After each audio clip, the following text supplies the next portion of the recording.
In this video, let's learn how to change your home screen layout.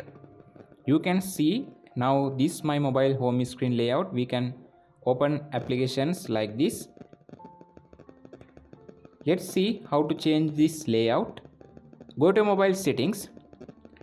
Scroll down and go to home screen option. In here you can see home screen layout option. Click on it. In here you can see these two options, home and apps screen option and home screen only option. Now I am using this home and apps screen option. You can see a preview in here. Now I select home screen only option. After you can see preview in here. Now I apply this mode. Now I come to my home screen. Now I cannot open applications like this.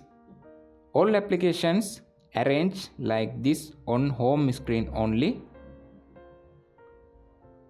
In this mode we cannot see app drawer. In this method you can change your mobile home screen layout.